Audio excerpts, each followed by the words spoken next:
নমস্কাৰ ছাত্ৰ ছাত্ৰীসকল মই প্ৰাঞ্জল আৰু তোমালোক আটাইকে ইকক্সলৈ স্বাগতম ছাত্ৰ ছাত্ৰীসকল যোৱাটো ক্লাছত আমি সংখ্যাৰ কিছুমান ধাৰণা পাইছিলো আৰু আজি আমি কৰিবলৈ গৈ আছো এই অধ্যায়ৰ প্ৰথমটো অনুশীলনী আহাচোন তেনেহলে ছাত্ৰ ছাত্ৰীসকল পলম নকৰি আমি অনুশীলনীৰ প্ৰশ্নবোৰ সমাধান কৰিবলৈ চেষ্টা কৰো আহা তেন্তে ছাত্ৰ ছাত্ৰীসকল ইয়াত প্ৰথম প্ৰশ্নটোত কি দিছে চোৱাচোন তলৰ সংখ্যা কেইটা কি কৰিব দিছে আখৰেৰে লিখিব দিছে কি দিছে আমাক সংখ্যাটো প্ৰথমতে পঢ়াচোন মই কৈছিলো যে এই দুটা অৰ্থাৎ 2 আৰু 5 টো একেলগে তুমি পঢ়িবা 25 আৰু শতকৰ ঠাইত আছে ইয়াতে শূন্য গতিকে শতকটো ইয়াতে আমি উচ্চাৰণ নকৰো বাকি কি থাকিল হাজাৰৰ ঠাইত 1 আছিল আৰু 10000ৰ ঠাইত আছিল 3 গতিকে আমি একেলগে পঢ়িলে ইয়াক কি বুলি কম 31000 বুলি কম গতিকে ইয়াৰ উত্তৰটো হৈ যাব 31000 31000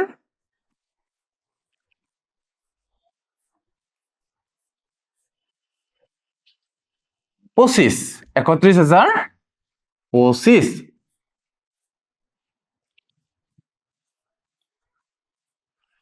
25 আমি লিখিম এনে ধৰণে 31025 তেনে ধৰণে তাৰ পিছৰটো দেখা এটো আমি কেনে ধৰণে লিখিম ইয়াত 2 আৰু 7 টো একেলগে উচ্চাৰণ কৰিব মানে 27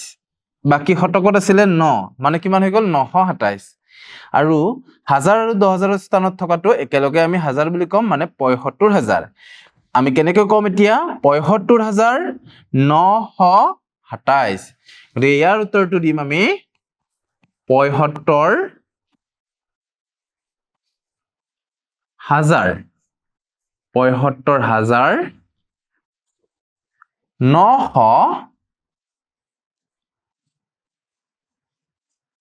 900 কি হয় 27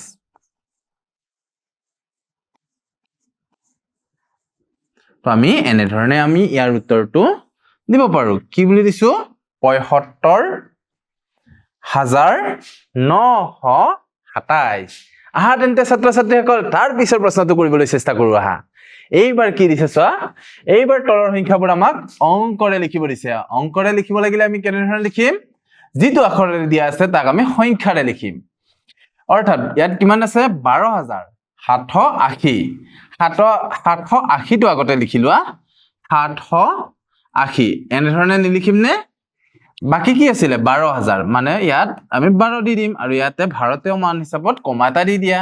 আৰু ইয়াৰ অংকৰে লিখিলে হৈ যাব এইটো সংখ্যা 12780 তেনে ধৰণে ইয়াত চোৱা 1,34,704 আছে 704 টো লিখি লোৱা 704 34000 টো এনে ধৰণে লিখিম কমা এটা দি কিনে আৰু কিমান আছিল 1 লাখ মানে আমি একে আছে যেটো আমি এনে ধৰণে লিখিম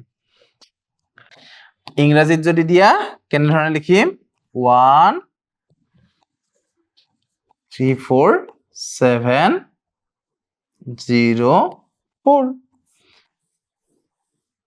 1,34,704 তেনেহলে আহা ছাত্ৰ ছাত্ৰীসকল তাৰ পিছৰ প্ৰশ্নটো একবাৰ হোৱা এইবাৰ আমাক কিমান কি দিয়া আছে চোৱাচোন এইবাৰ কৈছে যে তলত দিয়া সংখ্যাবোৰৰ কোনটো আটাইতকৈ ডাঙৰ আৰু কোনটো আটাইতকৈ সৰু তোমালোকে এই আটাইবোৰ সংখ্যা মাজত বিচাৰি লোৱাচোন ইয়াত এইটো এটা সংখ্যা এইটো এটা সংখ্যা এইটো এটা সংখ্যা আছে আৰু এইটো এটা সংখ্যা আছে এটা কোৱাচোন আটাইতকৈ সৰু কোনটো আৰু আটাইতকৈ ডাঙৰ কোনটো নিশ্চয় আটাইতকৈ সৰু কোনটো হ'ব 19001 টো হ'ব নহয় জানো কাৰণ ইয়াতে 5টা অংক বিশিষ্ট সংখ্যাই আছে আটাইবোৰ এইটো হেখৰটোক বাদ দি আৰু এইটোৱে আটাইতকৈ সৰু হৈ যাব আৰু আটাইতকৈ ডাঙৰ কোনটো হ'ব এইটো হ'ব কাৰণ এইটো 6টা অংক বিশিষ্ট গতিকে আমি ইয়াত লিখিম আটাইতকৈ সৰু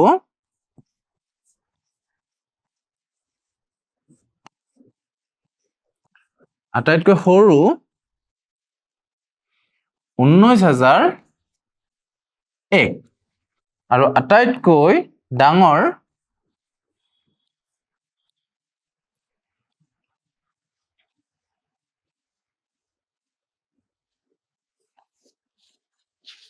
1,01,000 আহা তেন্তে ছাত্ৰ ছাত্ৰীসকল তাৰ পিছৰ প্ৰশ্নটো আগবাঢ়ো আহা এইবাৰ কি দিয়া আছে চোৱাচোন এইবাৰ কৈছে যে 7 8 3 5 4 অংককেইটা ব্যৱহাৰ কৰি আটাইতকৈ ডাঙৰ আৰু আটাইতকৈ সৰু সংখ্যা দুটা লিখা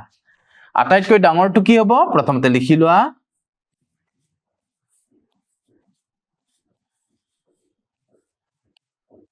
আটাইতকৈ ডাঙৰ বুলি লিখি লোৱা আৰু আটাইতকৈ সৰু বুলি লিখি লম ইয়াত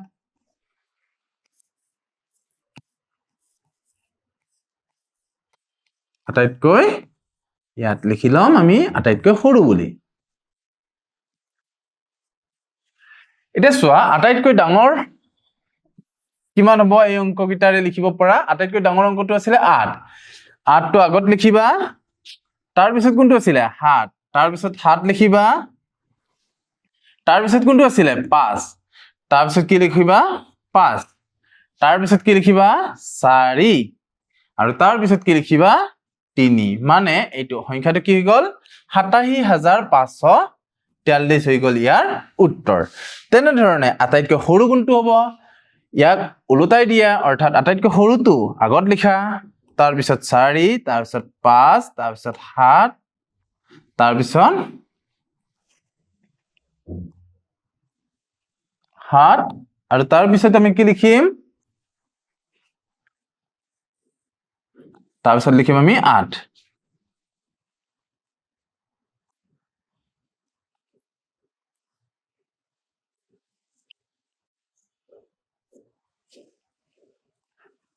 তো এনে ধৰণে আমি আটাইতকৈ ডাঙৰ আৰু আটাইতকৈ সৰু সংখ্যাটো লিখি দেখুৱাব পাৰো তেনেহলে ছাত্ৰ ছাত্ৰীসকল নিশ্চয় তোমালোকে বুজি পাইছা মই যদি তোমালোকক অংক কেইটামান দিও সেই অংক কেইটা ব্যৱহাৰ কৰি আটাইতকৈ ডাঙৰ সংখ্যা আৰু আটাইতকৈ সৰু সংখ্যাটো মোক ক'ব পাৰিবা নে নাই নিশ্চয় পাৰিবা নহয় জানো তেনেহলে তোমালোকে নিজৰ মনতে কেইটামান সংখ্যা লৈ লোৱা আৰু সেই সংখ্যা কেইটা ব্যৱহাৰ কৰি আটাইতকৈ ডাঙৰ সংখ্যাটো কি লিখিব পাৰিবা আৰু আটাইতকৈ সৰু সংখ্যাটো কি লিখিব পাৰিবা তোমালোকে চেষ্টা কৰিছোৱা আহা তেন্তে ছাত্ৰ ছাত্ৰীসকল তাৰ পিছৰ প্ৰশ্নটোলৈ আগবাঢ়ো আমি এইবাৰ আমাক কৈছে চোৱা ইয়াৰ তলত সংখ্যাবোৰ কি ক্ৰমত লিখিব দিছে ঊৰ্ধ্বক্ৰম তোমালোকে কোৱাচোন ঊৰ্ধ্বক্ৰম মানে কি বাৰু ঊৰ্ধ্বক্ৰম মানে হৈছে সৰুৰ পৰা ডাঙৰলৈ অৰ্থাৎ এই সংখ্যাকেইটা যে দিছে এই সংখ্যাকেইটা সৰুৰ পৰা তোমাক ডাঙৰলৈ সজাই লিখিব দিছে ইয়াত এইটো আছিল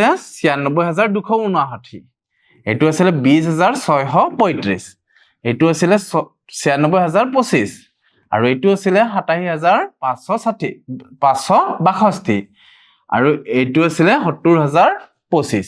আটাইতকৈ সৰু কোনটো তোমালোকে দেখা পাইছা নিশ্চয় এইটো আটাইতকৈ সৰু নহয় জানো কাৰণ আটাইকেইটা সংখ্যাই যদি সব 5টা অংক বিশিষ্ট তাৰে ভিতৰত আটাই অৰ্থাৎ হাজাৰ হিচাপত আটাইতকৈ কম কোনটো আছে 20 আছে গতে এইটো একেবাৰে ফাৰ্ষ্টত আহিব মই এইটো 1 এটা নাম দি থৈ দিছো নাম্বাৰিং কৰি থৈছো তাৰ পিছত কোনটো আহিব কোৱাচোন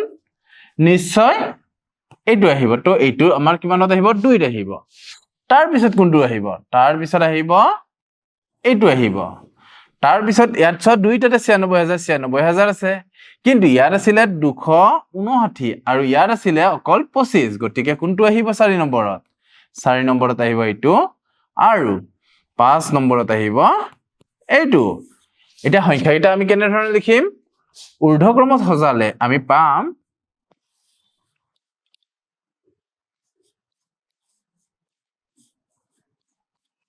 ঊৰ্ধ্বক্ৰমত সজালে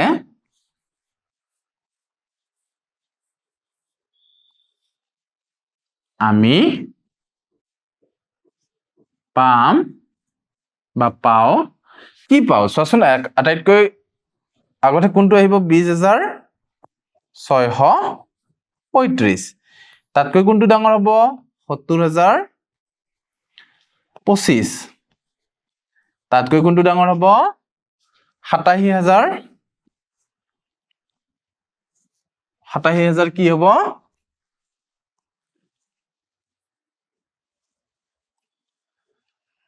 562 আৰু তাতকৈ কোনটো ডাঙৰ হ'ব 96025 টো আৰু তাতকৈ কোনটো ডাঙৰ হ'ব ৯৬,২৬৯ তো এনেধৰণে আমি ইয়াক ঊৰ্ধ্বক্ৰমত সজাব পাৰো আহা তেন্তে ছাত্ৰ ছাত্ৰীসকল তাৰ পিছত আমাক কি দিছে চাও এবাৰ অন্য এটা প্ৰশ্ন দিছে যাক সজাব দিছে অধক্ৰম ইয়াত এই আটাইকেইটা সংখ্যা চোৱাচোন আটাইতকৈ ডাঙৰ কোনটো অধক্ৰম মানে হৈছে ডাঙৰৰ পৰা সৰুলৈ সজোৱা আটাইতকৈ ডাঙৰ কোনটো দেখা পাইছা তোমালোকে নিশ্চয় এটো দেখা পাইছা গতিকে প্ৰথমতে আমি এটো লিখিব লাগিব তাৰ পিছত কোনটো আছে চোৱাচোন তাৰ পিছত আমি দেখা পালো ৭৮,০০০ হলে এটো ২ত লিখিম তাৰ পিছত এটো আহিব ৩ এটো আহিব ৪ আৰু এটো আহিব ৫ত গতিকে আমি কেনে ধৰণে লিখিম ৮৫,৭১৫ আটাইতকৈ আগত আহিব তাতকৈ কোনটো আহিব ৭৮,১৬২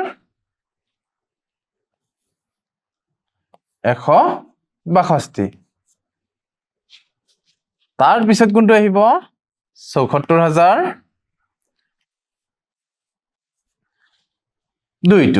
তাৰ পিছত কোনটো আহিব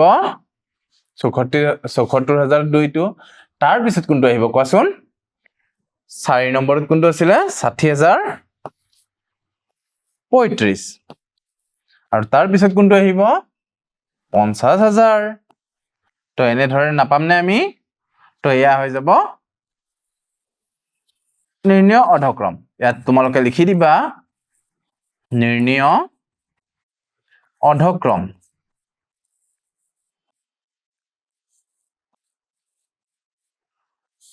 নিৰ্ণয়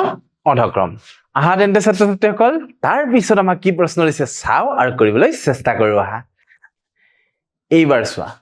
এইবাৰ দিছে তলৰ সংখ্যাবোৰৰ আস্তনা অংকবোৰৰ স্থানীয় মান ইয়াত চোৱা ৪টো ক'ত আছে শতকত আছে গতিকে আমি লিখিম ৪ শতক কি বুলি লিখিম ৪ শতক বুলি লিখিম ইয়াত চোৱা শূন্যৰ কাৰণে যদি চোৱা শূন্য কি আছে হাজাৰ স্থানত আছে মানে ০,০০০ ইয়াৰ স্থানীয় মান ০,০০০ বুলি লিখিম তেনে ধৰণে ২টোৰ স্থানীয় মান কি ২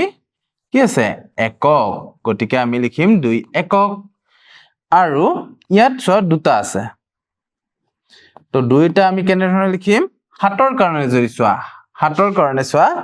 একক দশক শতক হাজাৰ অযুত বা ১০,০০০ ৭ৰ স্থানটো আমি কি লিখিম অযুত বুলি লিখিব পাৰা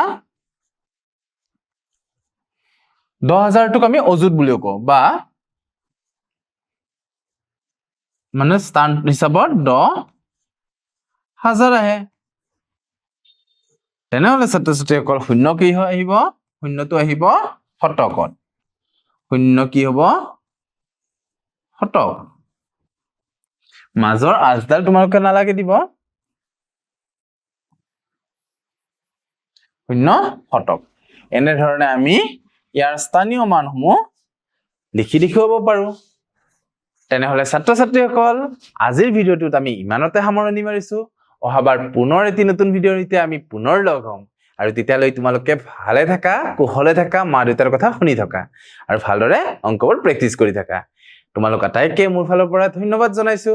আজিলৈ ধন্যবাদ